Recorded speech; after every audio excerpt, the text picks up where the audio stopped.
Hello പ്രിയപ്പെട്ടവരെ, എല്ലാവർക്കും നമസ്കാരം. നമ്മുടെ മൂന്നാമത്തെ ജേണൽ എൻട്രിയാണ് ഇന്ന് നമ്മൾ ചെയ്യാൻ പോകുന്നത്. ഓക്കെ, 2 ജേണൽ എൻട്രി വളരെ സിമ്പിളായിട്ട് വളരെ ലളിതമായിട്ട് നമ്മൾ ചെയ്ത് കഴിഞ്ഞു. നിങ്ങൾ കൃത്യമായിട്ട് ആ 2 ക്ലാസ്സും കണ്ടിട്ടുണ്ടാവുമെന്ന് ഞാൻ വിശ്വസിക്കുന്നു. അതിനുശേഷം മാത്രം കാണുക ഈ മൂന്നാമത്തെ ക്ലാസ്. കാരണം ഓരോ വീഡിയോയിലും പുതിയതായിട്ട് എന്തെങ്കിലും ഉണ്ടാകും. ഓരോ വീഡിയോയിലല്ല ഞാൻ ഉദ്ദേശിച്ചത്, ഓരോ ട്രാൻസാക്ഷൻ നമ്മൾ ജേണലിലേക്ക് മാറ്റുമ്പോഴും പുതിയ എന്തെങ്കിലും കാര്യങ്ങൾ അതിൽ അഡീഷണൽ ആയിട്ട് ഉണ്ടാകും. അപ്പോൾ അതിന്റെ ആ ഒരു 1 by 1 ആയിട്ട് തന്നെ അത് കണ്ട് വരണം. എവിടെയെങ്കിലും വെച്ചിട്ട് ഏതെങ്കിലും വീഡിയോ കണ്ടു കഴിഞ്ഞാൽ യാതൊരു ഗുണവും അതുകൊണ്ട് കിട്ടില്ല. റിപ്പീറ്റ് ചെയ്ത് വീഡിയോ കാണുക, നന്നായിട്ട് മനസ്സിലാക്കുക, സംശയം ഉണ്ടെങ്കിൽ ചോദിക്കുക. ഓക്കെ, ഇന്ന് നമ്മൾ ആനന്ദ് എന്ന് പറയുന്ന ഒരു വ്യക്തി, അദ്ദേഹം പൈസ കൊണ്ടുവന്നു, ബിസിനസ് സ്റ്റാർട്ട് ചെയ്തു. ആ ചോദ്യമാണ് ചെയ്യുന്നത്. നിങ്ങളുടെ ടെക്സ്റ്റ് ബുക്കിൽ ഉണ്ടാകും. Enter the following transaction in the books of mister Anand four the month of July 2018. 2018 July മാസത്തിലെ ട്രാൻസാക്ഷൻസ് ആണ് അല്ലെങ്കിൽ ഡീലിങ്സ് ആണ് നമുക്ക് ഇവിടെ തന്നിരിക്കുന്നത്. ഇത് കുറച്ച് വലിയ ക്വസ്റ്റ്യൻസ് ആണ്. 1-ാം തീയതി മുതൽ 31-ാം തീയതി വരെയുള്ള എല്ലാ ട്രാൻസാക്ഷനും നമ്മൾ ചെയ്യുന്നുണ്ട്. ഏകദേശം ഒരു 10-25 എണ്ണം നമുക്ക് ചെയ്യാനുണ്ട്. വലിയ ക്വസ്റ്റ്യൻ ആണ്. നിങ്ങൾ ക്വസ്റ്റ്യൻ നമ്പർ 3 എന്ന് കൊടുക്കുക. നേരത്തെ 1ഉം 2ഉം നമ്മൾ ചെയ്തിട്ടുണ്ട്. അതിന്റെ നമ്പർ കൃത്യമായിട്ട് കൊടുത്തിട്ടുണ്ടായിരിക്കണം. കാരണം നമ്മൾ അതെടുത്തിട്ട് പിന്നീട് കണക്കുകൾ അതിനെ ചെയ്യുന്നതാണ്. ഓക്കെ, വീണ്ടും അതിന്റെ മുകളിൽ കാര്യങ്ങൾ ചെയ്യുന്നതാണ്. അങ്ങനെയാണെങ്കിൽ ഞാനിവിടെ ക്വസ്റ്റ്യൻ സ്ക്രീനിൽ കാണിച്ചു തരാം. നിങ്ങൾ അത് എഴുതിയെടുക്കുക, പോസ് ചെയ്ത് വെക്കുക, എഴുതിയെടുക്കുക. അതിനുശേഷം മാത്രം വീഡിയോ കാണുക. ഓക്കെ, ആ ക്വസ്റ്റ്യൻ എടുത്തിട്ട് നിങ്ങൾ റഫായിട്ട് അതിന്റെ ആൻസർ എഴുതി നോക്കുക. അതിനുശേഷം ആയിരിക്കണം നമ്മുടെ തുടർന്നുള്ള ഈ ക്ലാസ്സിന്റെ അങ്ങോട്ടുള്ള ഭാഗം നിങ്ങൾ കാണേണ്ടത്. ഞാൻ ഓരോന്നിന്റെ ആൻസർ കൃത്യമായിട്ട് പറയും. അപ്പോൾ നിങ്ങൾ അത് നോക്കുക, നിങ്ങളുടെ ആൻസറുമായിട്ട് മാച്ച് ചെയ്ത് നോക്കുക. എന്താണോ ശരി അത് ടിക്ക് ചെയ്യുക, എന്താണോ തെറ്റ് അത് റെക്ടിഫൈ ചെയ്യുക, എവിടെയാണോ തെറ്റ് പറ്റിയത് അത് കൃത്യമായിട്ട് മനസ്സിലാക്കുക. ഞാൻ ഓരോന്നും ഊന്നി പറയും. ഓക്കെ, അങ്ങനെയാണെങ്കിൽ ക്വസ്റ്റ്യൻ ഇതാ. ശരി, ക്വസ്റ്റ്യൻ എല്ലാവരും എഴുതിയെടുത്തിട്ടുണ്ടാവും എന്ന് ഞാൻ വിചാരിക്കുന്നു. ഞാൻ ക്വസ്റ്റ്യൻ വായിക്കും, നിങ്ങൾ നിങ്ങളുടെ നോട്ടിലുള്ള ക്വസ്റ്റ്യൻ നോക്കുക, നിങ്ങൾ എഴുതി വെച്ചിട്ടുള്ള ആൻസറും നോക്കുക. ഓക്കെ, ഒന്നാമത് ജൂലൈ 2018 ആണ് 1-ാം തീയതി. Anand commenced business with cash. നിങ്ങൾ ആ ജേണലിന്റെ കൃത്യമായിട്ടുള്ള രൂപം വരച്ചിട്ടുണ്ടായിരിക്കണം. ശരി, നമുക്ക് നോക്കാം. ഞാനിവിടെ ബോർഡിന്മേല് date, particular, JF, debit amount, credit amount, ശരിക്ക് ഇത്രയാണ് ഉള്ളൂ.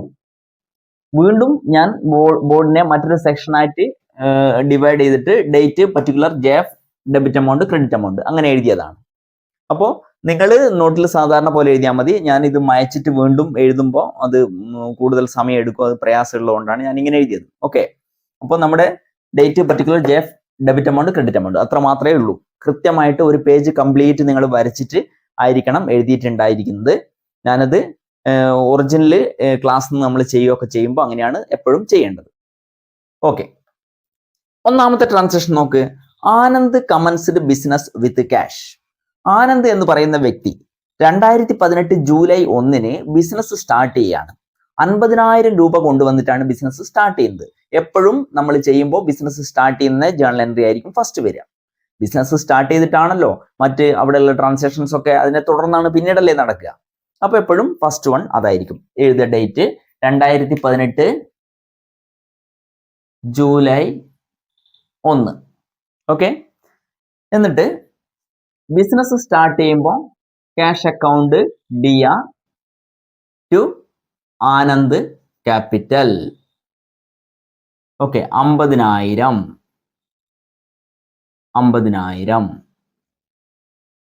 മനസ്സിലായല്ലോ. ഞാനിവിടെ സ്ലാഷ് ബാർ വരക്കാനുള്ള സ്പേസ് ഇല്ലാത്തതുകൊണ്ട് തൽക്കാലം അത് വിടുകയാണ്. നിങ്ങൾ ചെയ്യുമ്പോൾ കൃത്യമായിട്ട് അതൊക്കെ ചെയ്തുകൊണ്ടേ ചെയ്യാൻ പാടുള്ളൂ.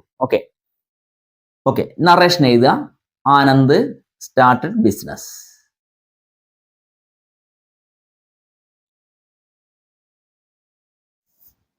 ക്ലോസ് ചെയ്യുക. ഓക്കെ, ഇത്രയും മനസ്സിലായിട്ടുണ്ടാവും എന്ന് വിചാരിക്കുന്നു. ശരി, എനിക്ക് എന്തോ ഒരു ഡിസ്കംഫർട്ട് തോന്നി. ഞാൻ ആ കള്ളി അങ്ങനെ മായ്ച്ചു കളഞ്ഞു. വീണ്ടും ഒന്നുകൂടി റീഅറേഞ്ച് ചെയ്തിട്ടുണ്ട്. ബോർഡ് മൊത്തത്തിൽ അങ്ങനെ തന്നെയാണ്. കാരണം വളരെ ചുരുങ്ങിയിട്ട് നിങ്ങൾക്ക് ചിലപ്പോൾ കണ്ടാൽ മനസ്സിലാകാത്തൊരു പ്രയാസം ഉണ്ടോ എന്നൊക്കെ എനിക്ക് തോന്നി.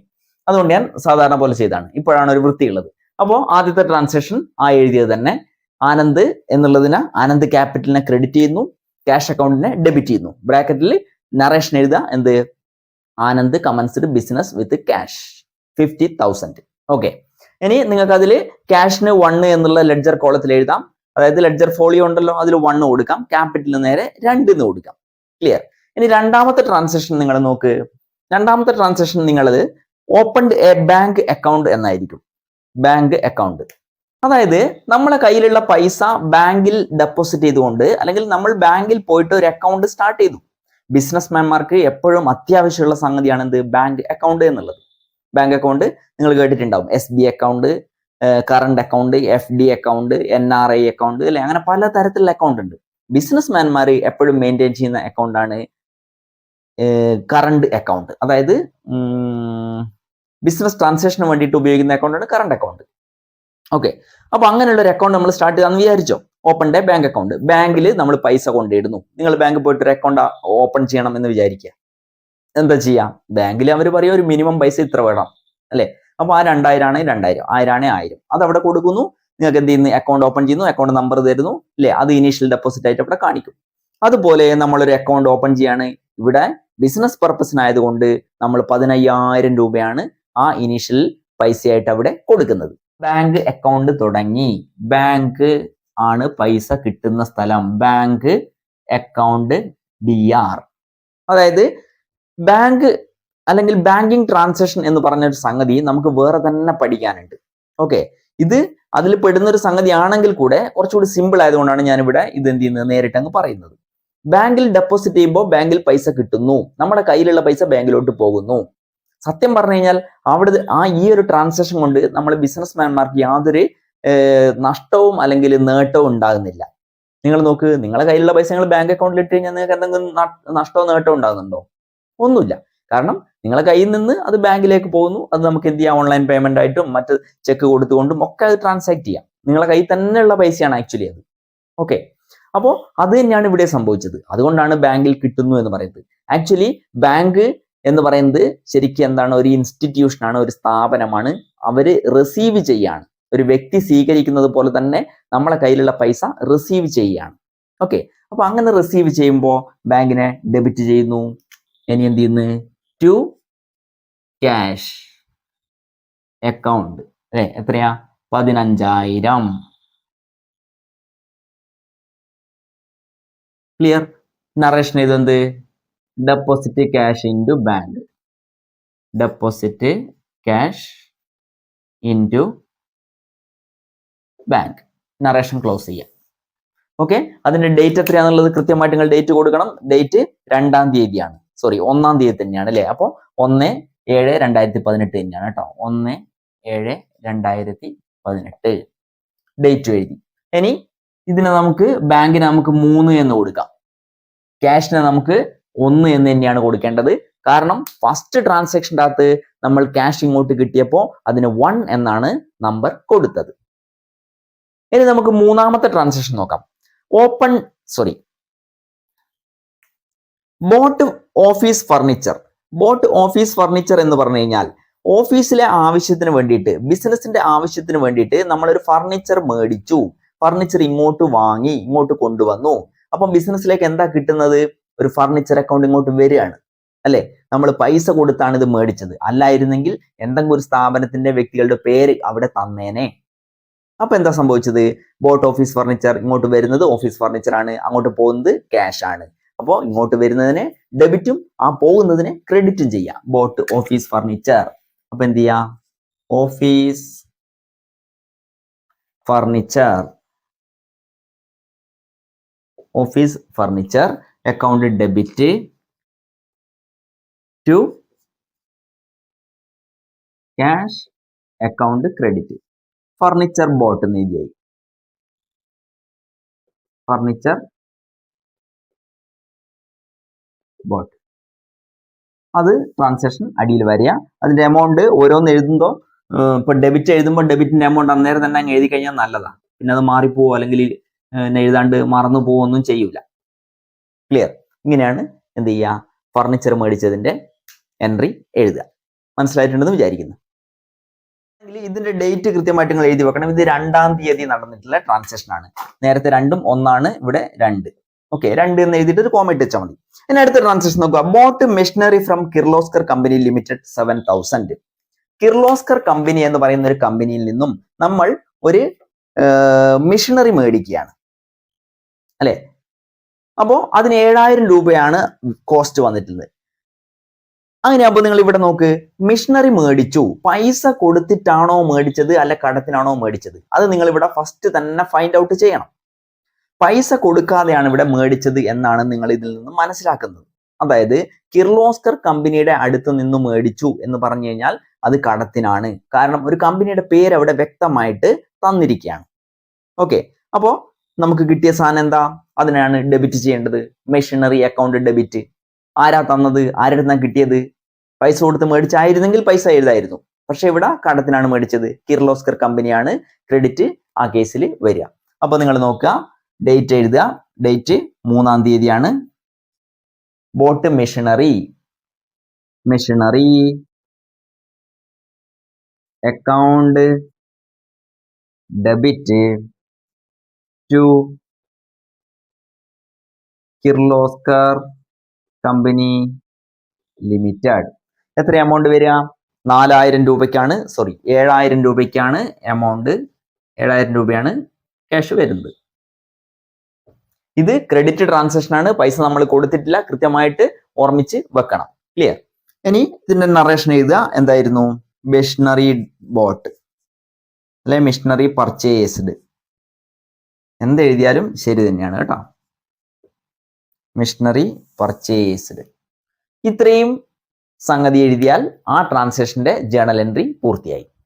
ഓക്കെ, ഇതൊക്കെ പഠിക്കുമ്പോഴും നമ്മൾ കഴിഞ്ഞ ക്ലാസ്സിൽ പറഞ്ഞിട്ടുള്ള ചില സംഗതികൾ മൈൻഡിൽ കൃത്യമായിട്ട് ഓർമ്മ വേണേ. ജേണൽ എന്താണ്, ജേണൽ എൻട്രി എന്താണ്, ജേണലൈസിങ് എന്താണ്, ഒക്കെ മൈൻഡിൽ വേണം. ഒക്കെ അറിയാലോ? ഓക്കെ, അങ്ങനെയാണെങ്കിൽ നമുക്ക് അടുത്ത ചോദ്യത്തിലേക്ക്, ട്രാൻസാക്ഷനിലേക്ക് പോകാം. അങ്ങനെയാണെങ്കിൽ നമുക്ക് അടുത്ത ട്രാൻസാക്ഷനിലോട്ട് പോകാം. 3-ാം തീയതിയാണ് ഈ ട്രാൻസാക്ഷനും നടക്കുന്നത്. പെയ്ഡ് ഫോർ കാരേജസ്, അതായത് കാരേജ് കൂലി കൊടുത്തു എന്നാണ് ആ പറഞ്ഞതിന്റെ അർത്ഥം. എന്താ കാരേജ്? കാരേജ് എന്ന് പറഞ്ഞു കഴിഞ്ഞാൽ നമ്മുടെ സ്ഥാപനത്തിലേക്ക് സാധനങ്ങൾ മേടിച്ചു കൊണ്ടുവരുമ്പോൾ കൊടുക്കുന്ന പൈസയാണ്, വാഹന കൂലിയാണ് കാരേജ്. ഗുഡ്സ് കാരിയർ എന്ന് പറയും. Goods carrier. നിങ്ങളുടെ നാട്ടിലൂടെയൊക്കെ പോകുന്ന ഓട്ടോ, പിക്കപ്പ്, ഗുഡ്സ് ഒക്കെ അങ്ങനെയൊക്കെയുള്ള വണ്ടികൾ ഉണ്ടല്ലോ. അപ്പൊ അതിന്റെ മുകളിൽ നോക്കിയാൽ മതി ഈ നെറ്റിപ്പുറത്ത്.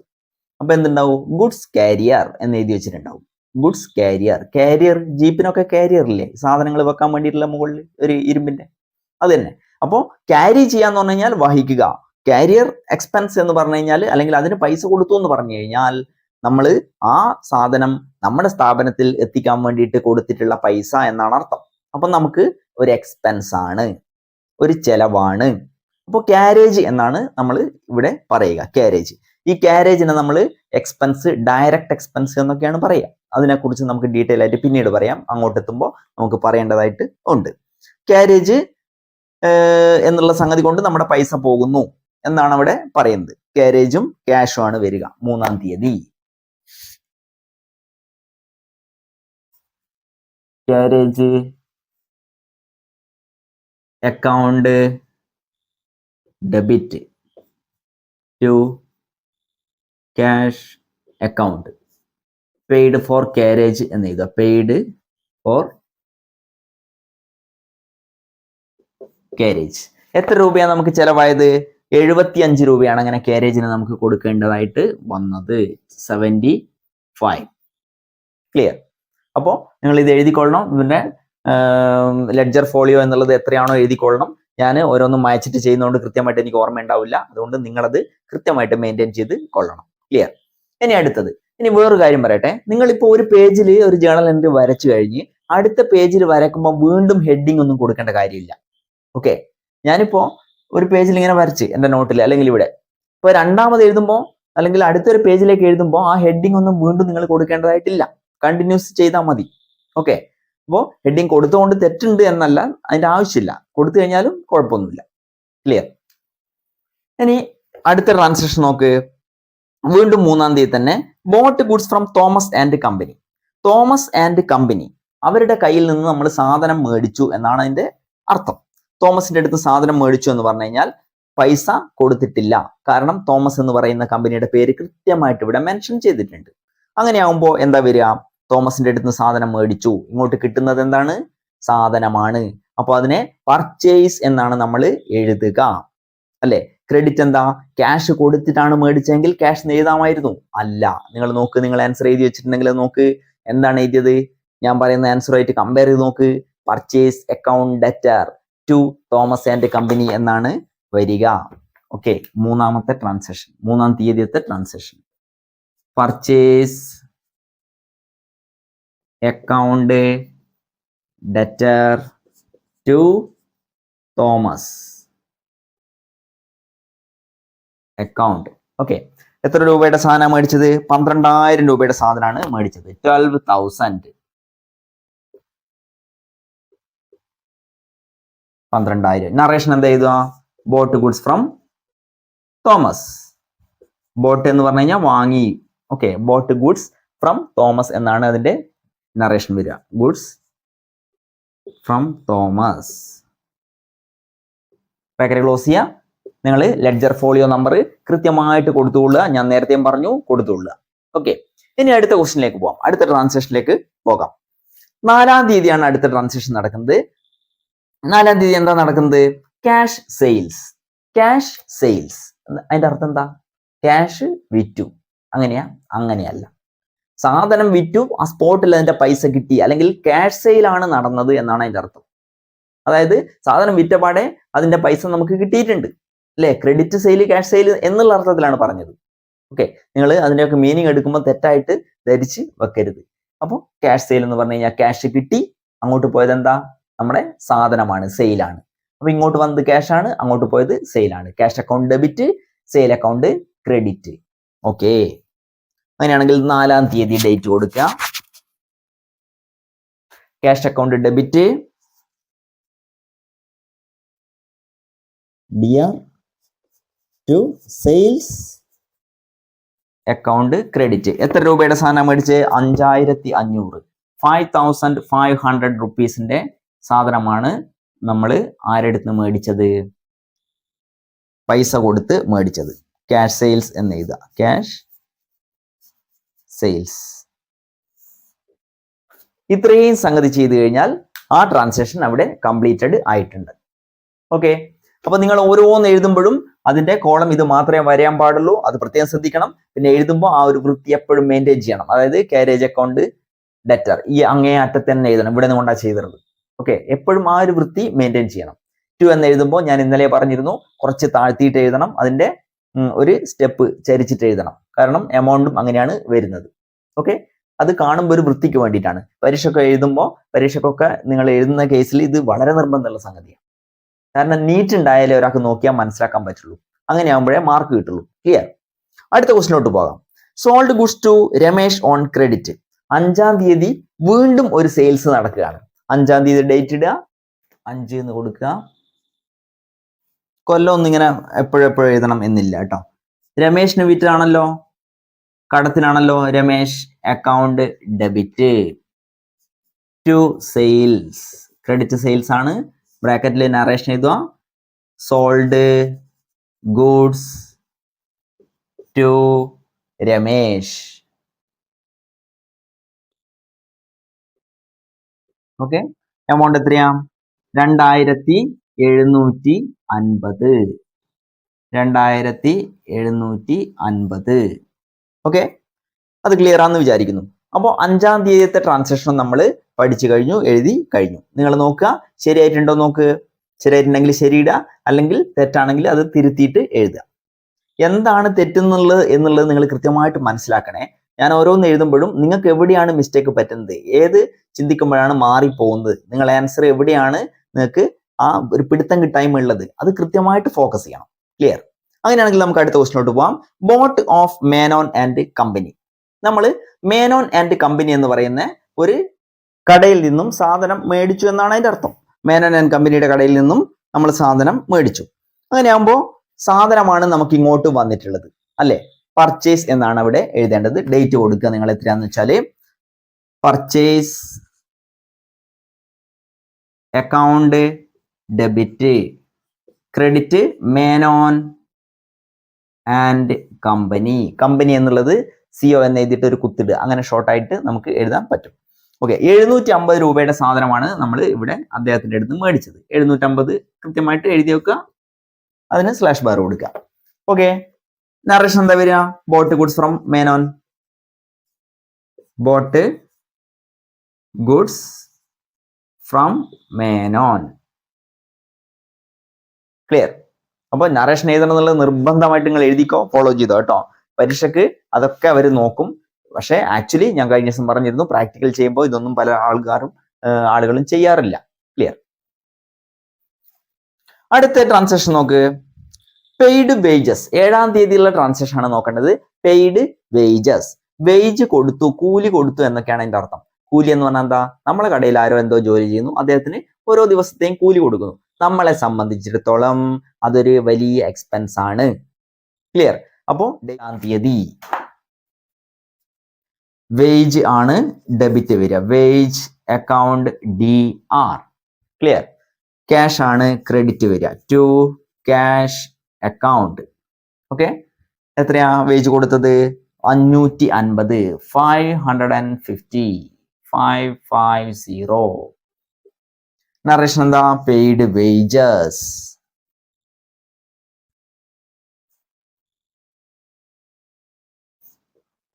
അപ്പോ ഇത്രയാണ് വേജുമായിട്ട് ബന്ധപ്പെടുന്ന ട്രാൻസാക്ഷന്റെ സംഗതി എന്ന് പറയുന്നത്. ക്ലിയർ ആയിട്ട് മനസ്സിലായിട്ടുണ്ടെന്ന് വിചാരിക്കുന്നു. ഈ 3 ട്രാൻസാക്ഷനും വെരി സിമ്പിൾ ആയിരുന്നു. നിങ്ങൾ എഴുതിയത് ശരിയാണെന്ന് ഞാൻ വിചാരിക്കുന്നു. തെറ്റുണ്ടെങ്കിൽ തിരുത്തിയിട്ടുണ്ടാവണേ. ആരും നോട്ടിൽ എഴുതണ്ടേ, ഇതൊന്നും റഫായിട്ട് മാത്രം എഴുതിയാൽ മതി. ക്ലിയർ? ഇനി അടുത്ത ട്രാൻസാക്ഷൻ്റെ അകത്തേക്ക് പോകാം. ശരി, അങ്ങനെയാണെങ്കിൽ നമുക്ക് അടുത്ത ട്രാൻസാക്ഷൻ എന്താണെന്ന് നോക്കാം. Returned goods to Thomas and company 1200. Returned goods to Thomas and company എന്ന് പറഞ്ഞു കഴിഞ്ഞാൽ എന്താ? നേരത്തെ തോമസിന്റെ അടുത്ത് നമ്മൾ സാധനം മേടിച്ചു എന്ന് പറഞ്ഞല്ലോ, ട്രാൻസാക്ഷൻ ചെയ്തിട്ടുണ്ടല്ലോ. ആ തോമസിന് നമ്മൾ സാധനം ഇപ്പം തിരിച്ച് അങ്ങോട്ട് കൊണ്ടുകൊടുക്കുകയാണ്, റിട്ടേൺ ആക്കുകയാണ്. കഴിഞ്ഞ 2ാമത്തെ ജേണൽ എൻട്രി ചെയ്തപ്പോഴും 2ാമത്തെ ക്വസ്റ്റ്യൻ ചെയ്തപ്പോഴും നമ്മൾ ഇതേപോലെയുള്ള സംഗതി ചെയ്തിട്ടുണ്ട്. ഓക്കെ, അപ്പോ തോമസ് ആൻഡ് കമ്പനി റിട്ടേൺ ചെയ്യുന്നു, തോമസ് ആൻഡ് കമ്പനിക്ക് റിട്ടേൺ ചെയ്യുന്നു. ക്ലിയർ? തോമസ് ആൻഡ് കമ്പനിക്ക് സാധനം നമ്മൾ റിട്ടേൺ ചെയ്യുമ്പോൾ നമ്മൾ ആദ്യം ഇങ്ങോട്ട് മേടിച്ചിട്ടുണ്ട്. മേടിക്കുക മീൻസ് പർച്ചേസ് ചെയ്തിട്ടുണ്ട്. ആ സാധനമാണല്ലോ ഇപ്പം തിരിച്ച് അങ്ങോട്ട് കൊടുക്കുന്നത്. മേടിച്ച സാധനം തിരിച്ചു കൊടുക്കുമ്പോൾ purchase return. Okay, purchase return, മേടിച്ച് തിരിച്ചു കൊടുത്തു. പർച്ചേസ് റിട്ടേൺ ആണ് ആക്ച്വലി സംഭവിച്ചത്. നിങ്ങളുടെ കയ്യിലുള്ള സാധനം അവിടെ തിരിച്ചങ്ങോട്ട് പോവുകയാണ്. ഓക്കെ, അപ്പോ ആർക്കാ അത് കിട്ടുന്നത്? റിസീവ് ചെയ്യുന്ന ഏത് വ്യക്തിയാ? റിസീവർ തോമസ് ആണ്. തോമസ് റിസീവ് ചെയ്യുമ്പോൾ തോമസ് അക്കൗണ്ട് ഡെബിറ്റും പർച്ചേസ് റിട്ടേൺ അക്കൗണ്ട് ക്രെഡിറ്റും ആണ് വരിക. അപ്പോൾ ഡേറ്റ് കൊടുക്കുക 7. Thomas account debit to purchase return. ബ്രാക്കറ്റിൽ എന്താ? Returned goods to Thomas. Returned to Thomas. Clear? എത്ര എമൗണ്ട്, എത്ര രൂപയുടെ സാധനം തിരിച്ചു കൊടുത്തത്? 1200 രൂപയുടെ സാധനം തിരിച്ചു കൊടുത്തത്. 12000 രൂപയുടെ സാധനമായിരുന്നു മുന്നേ മേടിച്ചത്. നോക്ക് നിങ്ങൾ, 12000 അല്ലേന്ന് 3-ാം തീയതിത്തെ ട്രാൻസാക്ഷൻ. അപ്പോൾ അതിൽ 1200 രൂപയുടെ സാധനമാണ് നമ്മളിവിടെ തിരിച്ചു കൊടുക്കുന്നത്. അതായത് ഏകദേശം മേടിച്ച സാധനത്തിന്റെ 10% രൂപയുടെ സാധനവും തിരിച്ച് അങ്ങോട്ട് തന്നെ കൊടുക്കുകയാണ് അല്ലെ. 12000ന്റെ 10% 1200. ഓക്കെ, ഇനി എന്താണ്? പെയ്ഡ് സൺട്രി എക്സ്പെൻസസ് 9-ാം തീയതി ഉള്ളത്. അതായത് സൺട്രി എക്സ്പെൻസസ് എന്ന് പറഞ്ഞു കഴിഞ്ഞാൽ പല വക ചെലവുകൾ, ചെറിയ ചെറിയ ചില ചെലവുകൾ ഒക്കെ കൂട്ടിയിട്ട് നമ്മൾ എന്ത് ചെയ്യുന്നു? ഒന്നിച്ചൊരു പൈസ അങ്ങ് കാണിക്കും. ഉദാഹരണത്തിന് ഒരു പെന്ന് മേടിച്ച് 5 രൂപ. ഓക്കെ, ഒരു പോസ്റ്റൽ സ്റ്റാമ്പ് മേടിച്ച് 2.5 രൂപ. അപ്പൊ ഇതെല്ലാം ഇങ്ങനെ വേറെ വേറെ എഴുതി വെക്കുന്നതിന് പകരം 5 × 2 7 രൂപ എന്ന് പറഞ്ഞിട്ട് സൺട്രി എക്സ്പെൻസ്. ഇനിയും വേറെയും കുറെ ഉണ്ടാവും ചിലപ്പോൾ ഒരു മാസം എടുക്കുമ്പോൾ. അപ്പൊ ഇതൊക്കെ കൂട്ടിയിട്ട് സൺട്രി എക്സ്പെൻസസ് എന്നിട്ട് ആ ടോട്ടൽ പൈസ കാണിക്കും. ഈ ചെറിയ ചെറിയ എക്സ്പെൻസുകൾ വേറെ തന്നെ ഒരു സബ് അക്കൗണ്ടിന്റെ മെയിൻറ്റെയിൻ ചെയ്ത് വെച്ചിട്ടുണ്ടാവുകയെ. കാരണം ഇത് എങ്ങനെയാണ് ഈ 150 ആയത്, അല്ലെ 100 രൂപ ആയത്? 5 രൂപ ഇതാ, 3 രൂപ ഇതാ, 10 രൂപ ഇതാ, 9 രൂപ ഇതാ, അങ്ങനെ കൂട്ടിയിട്ട് 150 ആയി. ഇങ്ങനെ എഴുതി വെക്കുന്ന ആ എക്സ്പെൻസിനെയാണ് സൺട്രി എക്സ്പെൻസസ് എന്ന് പറയുന്നത്. ഒന്നുമില്ല വ്യത്യാസം. എന്ത് സൺട്രി എക്സ്പെൻസസ്. ബിസിനസിനെ സംബന്ധിച്ചിടത്തോളം ഇതൊരു പ്രധാനപ്പെട്ട എക്സ്പെൻസസ് ആണ്. Sundry expenses account DR to cash ബ്രാക്കറ്റിൽ സൺട്രി എക്സ്പെൻസ്, ചെറിയ ചെറിയ ചെലവുകൾ എന്നാണ് അതിന്റെ അർത്ഥം. 140 രൂപയാണ് അങ്ങനെ നമ്മൾ കൊടുത്തത്. 140. ക്ലിയർ? ഇനി കംപ്ലീറ്റ് ഞാൻ പറയുന്നില്ല, ബുദ്ധിമുട്ടുള്ള ട്രാൻസാക്ഷൻ അങ്ങ് പറയാം, അല്ലെങ്കിൽ ഈ വീഡിയോ ഒരുപാട് നീണ്ടുപോകും. നിങ്ങൾ ചെയ്യാൻ എളുപ്പമുള്ള സംഗതികൾ നിങ്ങൾ സ്വന്തം ചെയ്തുകൊള്ളുക. എന്താ സംശയം ഉണ്ടെങ്കിൽ ചോദിച്ചാൽ മതി. ഇനി stationery article purchased for cash, അത് നമ്മൾ ഇതുവരെ ചെയ്യാത്തൊരു ക്വസ്റ്റ്യൻ ആണ്. സ്റ്റേഷനറി ആർട്ടിക്കിൾ എന്ന് പറഞ്ഞു കഴിഞ്ഞാൽ നമ്മുടെ ഓഫീസിലേക്ക് ആവശ്യമുള്ള ചില വസ്തുക്കൾ അത് നമ്മൾ പർച്ചേസ് ചെയ്യാണ്. അങ്ങനെ ചെയ്യുമ്പോൾ അതൊരിക്കലും വിൽക്കാൻ ഉദ്ദേശിച്ചിട്ടുള്ളത് അല്ല, അല്ലേ? അങ്ങനെ വിൽക്കാൻ ഉദ്ദേശിക്കാത്ത ഒരു സാധനം മേടിച്ചു എന്ന് പറയുമ്പോൾ നിങ്ങൾ പർച്ചേസ് എന്ന് എഴുതാൻ പാടില്ല, അത് തെറ്റാണ്. അതിന് പകരം എന്താണോ ഇവിടെ മേടിച്ചതായിട്ട് പറയുന്നത് അത് തന്നെ എഴുതുക. പൈസ കൊടുത്താണ് മേടിച്ചതെങ്കിൽ പൈസ പോയി എന്ന് എഴുതുക, കടത്തിനാണ് മേടിച്ചതെങ്കിൽ ആളുടെ പേര് ക്രെഡിറ്റിൽ എഴുതുക. മനസ്സിലായിട്ടുണ്ടോ? അപ്പൊ ഇവിടെ സ്റ്റേഷനറി ആർട്ടിക്കിൾ പർച്ചേസ്ഡ് എന്ന് പറയുമ്പോൾ പർച്ചേസ് എന്നല്ല ഹെഡിങ് എഴുതേണ്ടത്, stationery article. This is an expenses to our business. Okay, stationery article. Date കൊടുക്കുക എത്രയാന്ന് വെച്ചാല് സ്റ്റേഷനറി ആർട്ടിക്കിൾസ്, ആർട്ടിക്കിൾസ് വെച്ചാൽ വസ്തു, articles account debit to cash ബ്രാക്കറ്റിൽ സ്റ്റേഷനറി പർച്ചേസ്ഡ്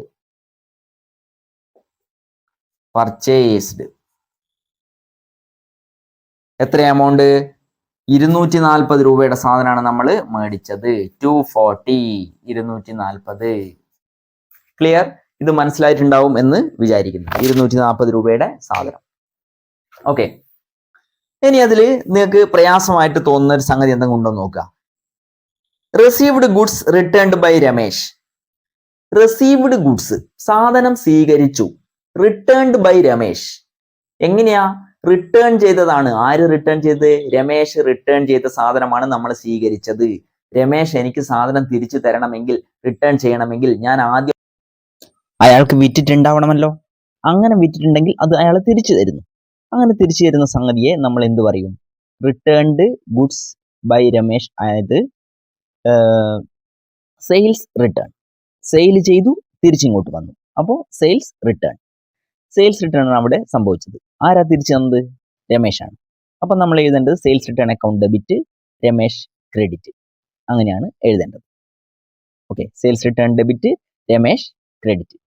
രമേശ് ഗിവർ ആണ്, സെയിൽസ് റിട്ടേൺ ഡെബിറ്റ് ചെയ്ത് നമുക്ക് ഇങ്ങോട്ട് കിട്ടി എന്നുള്ളത് കൊണ്ടാണ്.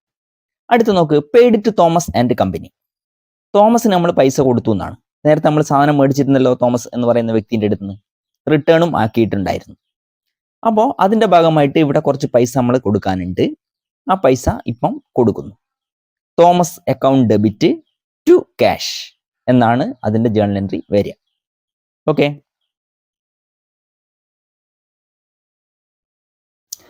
ഇനി അടുത്ത ചോദ്യം നോക്ക്. 13-ാം തീയതിത്തെ ട്രാൻസാക്ഷൻ. 13-ാം തീയതി cash received from Ramesh on account എന്നാണുള്ളത്. ക്യാഷ് രമേശിന്റെ കയ്യിൽ നിന്ന് ഇങ്ങോട്ട് സ്വീകരിച്ചു. ഇങ്ങോട്ട് സ്വീകരിച്ചു എന്ന് പറയുമ്പോൾ എന്താ അതിൻ്റെ? രമേശിന് നമ്മൾ സാധനം നേരത്തെ വിറ്റിട്ടുണ്ടായിരുന്നു. നമ്മൾ നേരത്തെ എഴുതി വെച്ചിട്ടുണ്ടത്. നോക്ക് നിങ്ങൾ, 10-ാം തീയതിയിലുള്ള ട്രാൻസാക്ഷൻ 275 രൂപ 10-ാം തീയതിയിൽ റിട്ടേൺ ആയതാണ്. അതിന് മുന്നേ നമ്മൾ അദ്ദേഹത്തിന് വിറ്റിട്ടുണ്ട്. എവിടെയാണ് വിറ്റത്?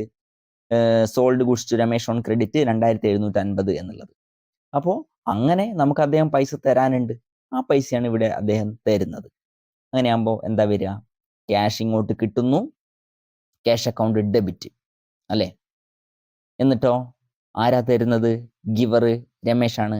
അപ്പോൾ രമേശിനെയാണ് ക്രെഡിറ്റ് ചെയ്യേണ്ടത്. Cash account debit to Ramesh account credit. Okay, അതാണ് ആ ട്രാൻസാക്ഷൻ. ഇനി 17-ാം തീയതിയിലുള്ള ട്രാൻസാക്ഷൻ നോക്കണം. Purchased goods from Sanghi and company for cash. Sanghi and company എന്ന് പറയുന്നൊരു കമ്പനിയിൽ നിന്നും നമ്മൾ സാധനം മേടിച്ചതാണ്. അങ്ങനെ സാധനം മേടിച്ചപ്പോൾ സാധാരണഗതിയിൽ ഒരു വ്യക്തിയുടെ പേര് അവിടെ തന്നിട്ടുണ്ടെങ്കിൽ നമ്മൾ അത് കടത്തിനാണ് എന്നാ പറയുക. പക്ഷെ ഇവിടെ നിങ്ങൾ പ്രത്യേകം ശ്രദ്ധിക്കണം, സംഖ്യ ആൻഡ് കമ്പനി എന്ന് പേര് തന്നിട്ടുണ്ടെങ്കിലും അതിനെ തുടർന്ന് ഫോർ ക്യാഷ് എന്ന് അവിടെ വ്യക്തമായിട്ട് തന്നിട്ടുണ്ട്. For cash. അങ്ങനെ സാധനം മേടിച്ച് പൈസ കൊടുത്തിട്ടുണ്ട് എന്നാണ് ആ പറഞ്ഞതിൻ്റെ അർത്ഥം. അങ്ങനെയാകുമ്പോൾ നിങ്ങളിവിടെ സംഖ്യ ആൻഡ് കമ്പനി എന്ന് തന്നു കഴിഞ്ഞാലും ഫോർ ക്യാഷ് എന്നുള്ളത് കൊണ്ട് എന്തെഴുതണം? സംഖ്യ ആൻഡ് കമ്പനി എന്ന് എഴുതാൻ പാടില്ല, ടു ക്യാഷ് എന്ന് എഴുതണം. ഓക്കെ, അപ്പം purchase account debit to cash. Clear ആയിട്ടുണ്ടെന്ന് വിചാരിക്കുന്നു. അതായത് ക്യാഷ് പോകുന്നു, സംഖ്യ ആൻഡ് കമ്പനീൻ്റെ കയ്യിൽ നിന്ന് നമ്മൾ സാധനം ഇങ്ങോട്ട് മേടിക്കുന്നു. ഇനി 19-ാം തീയതി നോക്ക്. ഇനി അടുത്ത ചോദ്യം നോക്ക്. Boat type writer four office use. Type writer നിങ്ങൾ മേടിച്ചു, അത് ഓഫീസ് യൂസിനാണ് മേടിച്ചത് എന്ന് കൃത്യമായിട്ട് അവിടെ പറയുകയാണ്. അപ്പോൾ ഓഫീസിൽ ആവശ്യത്തിന് വേണ്ടിയിട്ട് ഒരു സാധനം മേടിച്ചു കഴിഞ്ഞാൽ നിങ്ങൾക്ക് അത് ബിസിനസിന്റെ പർപ്പസിന്, റൺ ചെയ്യുന്ന പർപ്പസിന് വേണ്ടിയിട്ടാണ്, ഒരിക്കലും സെയിൽ ചെയ്യാനുള്ള അല്ല. അതൊരു പർച്ചേസ് എന്നുള്ള കാറ്റഗറിയിൽ പെടുന്നതല്ല. നേരത്തെ മെഷീനറി മേടിച്ചപ്പോഴും ലാൻഡ് മേടിച്ചപ്പോഴും ഒക്കെ നമ്മൾ പറഞ്ഞ ഒരു കാര്യമുണ്ട്, എന്ത്? അതൊന്നും നോട്ട് ഫോർ സെയിൽ, വിൽക്കാനുള്ളത് അല്ല. അങ്ങനെയാകുമ്പോൾ ഫിക്സഡ് അസറ്റ് ആയ ഒരു സാധനം മേടിക്കുമ്പോൾ നിങ്ങൾ ഡെബിറ്റ് ചെയ്യേണ്ടത് ആ അസറ്റിന്റെ പേരിനെയാണ്. ക്ലിയർ? അപ്പൊ ഇവിടെ എന്താ? Typewriter account debtor to cash. Okay, ഇത് ഒരു വ്യക്തിയുടെ കയ്യിൽ നിന്നാണ് മേടിച്ചെങ്കിലോ നേരത്തെ പറഞ്ഞ പോലെ ആ വ്യക്തിയുടെ പേരാണ് എഴുതുക, ക്രെഡിറ്റിനാണ്, കടത്തിനാണ്. ക്ലിയർ? ഇവിടെ എത്രയാ പൈസ വരുന്നത്? 2750. ടിക്ക് ചെയ്തോ.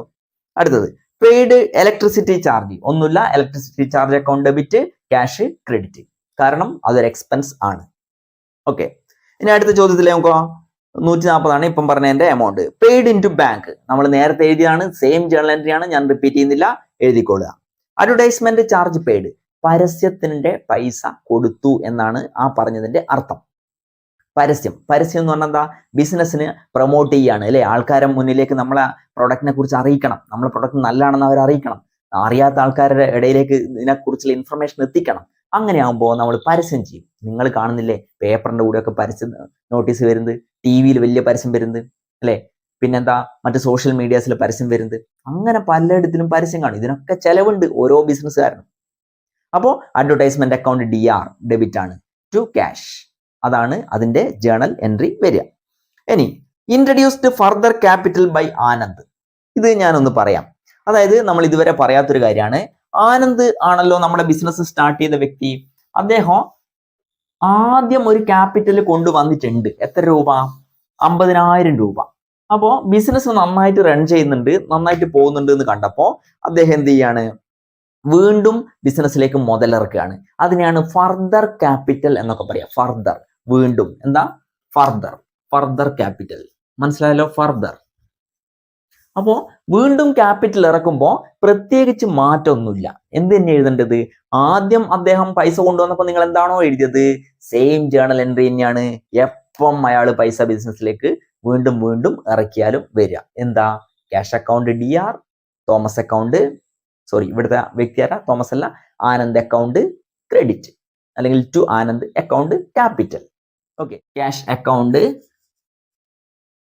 DR to Anand capital. എത്ര എമൗണ്ട് വരുന്നത്? അത് ഡെബിറ്റിലും ക്രെഡിറ്റിലും ആയിട്ട് നിങ്ങൾ എഴുതിക്കൊള്ളുക. ഓക്കെ, അടുത്തത് paid commission for salesman for the month of July 850. നമ്മൾ കഴിഞ്ഞ ദിവസം ഇതുപോലെ തന്നെ ഒരു ട്രാൻസാക്ഷൻ പഠിച്ചിരുന്നു. അവിടെ സാലറി ആണ് കൊടുത്തതെന്നാണ് പറഞ്ഞെന്ന് തോന്നുന്നു അല്ലെ, ജൂലൈ മാസത്തെ സാലറി കൊടുത്തു എന്നാണ് കഴിഞ്ഞ രണ്ടാമത്തെ ക്വസ്റ്റ്യൻ നമ്മൾ ചെയ്തത്. ഇവിടെ എന്താ? ഒരു വ്യക്തി, അദ്ദേഹം നമ്മളെ സെയിൽസ്മാൻ ആണ്, അദ്ദേഹത്തിന് ഓരോ മാസത്തെ സെയിൽസിനും നമ്മൾ കമ്മീഷൻ കൊടുക്കായിരുന്നു. ഇവിടെയും അങ്ങനെ കൊടുത്തു. 850 രൂപയാണ് കൊടുത്തത്. സെയിൽസ്മാന് പൈസ കൊടുത്തത് കമ്മീഷൻ ആയിട്ടാണ്. ഓക്കെ, അപ്പോൾ ബിസിനസിനെ സംബന്ധിച്ചിടത്തോളം ബിസിനസിന്റെ പൈസ പോയത് കമ്മീഷൻ കൊടുത്തിട്ടാണ്. അത് സെയിൽസ്മാൻ ആണ് എന്നേ ഉള്ളൂ. അപ്പോൾ സെയിൽസ്മാൻ അക്കൗണ്ട് ഡെബിറ്റ് അല്ല വരിക, commission account debit to cash ആണ് വരിക. ഞാൻ ആദ്യം പറഞ്ഞിട്ടുണ്ട്, ഒരു വ്യക്തിയുടെയോ ഒരു സ്ഥാനത്ത് ഇരിക്കുന്ന ആളുടെ പേര്, വ്യക്തികളുടെ പേര് വരണമെങ്കിൽ ഒന്നുകിൽ ഡെറ്റർ ക്രെഡിറ്റർ ആയിരിക്കണം, അല്ലെങ്കിൽ ക്യാപിറ്റൽ ഇൻട്രൊഡ്യൂസ് ചെയ്ത വ്യക്തി ആയിരിക്കണം. അല്ലാതെ ഓരോ സ്ഥാനത്തിന്റെ മാനേജർ അല്ലെങ്കിൽ അക്കൗണ്ടന്റ് അല്ലെ, അല്ലെങ്കിൽ അങ്ങനെയുള്ള പേരുകളൊന്നും നിങ്ങൾ ട്രാൻസാക്ഷന്റെ കേസിൽ ഡെബിറ്റും ക്രെഡിറ്റും എഴുതാൻ എടുക്കാൻ പാടില്ല. പ്രത്യേകിച്ച് ശ്രദ്ധിക്കണം. ക്ലിയർ?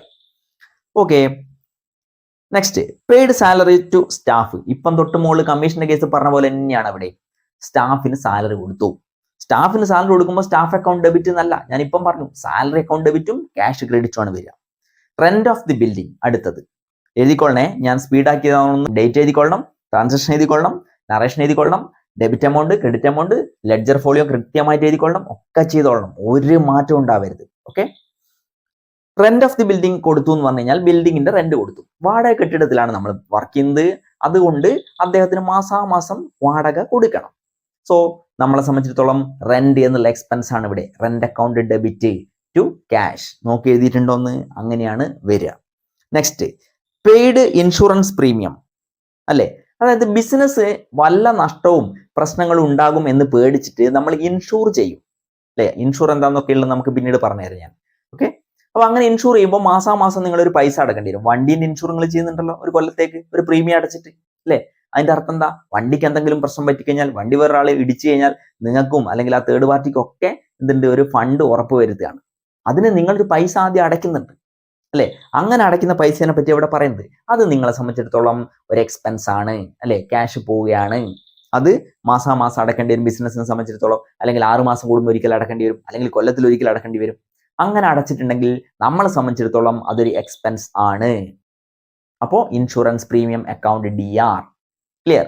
ക്യാഷ് അക്കൗണ്ട് CR, ഇങ്ങനെയാണ് വരിക. 550 രൂപയാണ് അതിന്റെ പൈസ. എന്നിട്ട് ഇൻഷുറൻസ് പ്രീമിയം എന്ന് പറഞ്ഞിട്ട് നിങ്ങൾക്ക് എന്ത് ചെയ്യാം, അതിനെ എഴുതി കാണിക്കാനും പറ്റും. അപ്പൊ ഇത്രയാണ് ട്രാൻസാക്ഷൻ. അവസാനത്തെ കുറച്ച് ഞാൻ വീഡിയോ ലെങ്ത് ആയി പോകും, ക്ലാസ് വലുതായി പോകും എന്നുള്ളതുകൊണ്ടാണ് സ്പീഡിൽ ഒന്ന് പറഞ്ഞത്. അപ്പൊ നിങ്ങൾ എന്ത് ചെയ്യണം, അതൊക്കെ കൃത്യമായിട്ട് മനസ്സിലാക്കിയിട്ടുണ്ടെന്ന് ഞാൻ വിചാരിക്കുന്നു. റിപ്പീറ്റ് ചെയ്ത് കാണാൻ വേണമെന്ന് തോന്നുന്നുണ്ടെങ്കിൽ അത് കാണുക.